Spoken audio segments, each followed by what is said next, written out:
नमस्कार मंडळी, कशा आहात सर्व? मजेत ना? मजेतच राहा. तर आज बघा आपण बघणार आहोत वांग्याचं भरीत. ते वांगे गॅसवर असे भाजून घेतलेले आहेत. गावी काय चुलीवर भाजतात, पण आपल्याकडे चूल नसल्यामुळे आपण गॅसवर भाजले. हे बघा असे साल्ट निघतं.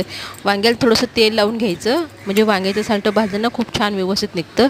हे बघा असं, हे बघू शकता. एक चमचा तेल घेतलेलं आहे, त्यात थोडंसं लसूण टाकलेलं आहे.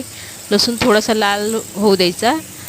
लसूण लाल झालं की त्यात टाकायचे कांदा.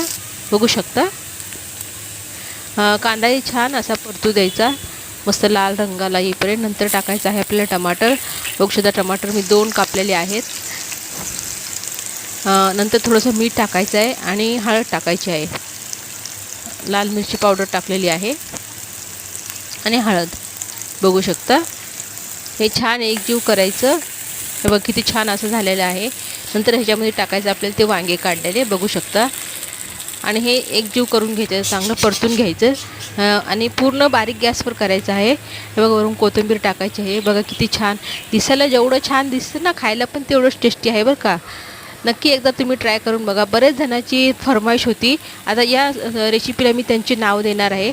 नक्की तुम्ही बघा आणि कमेंट करून सांगा की कशी वाटली माझी रेसिपी. हे बघू शकता वांग्याचे भरीत. धन्यवाद.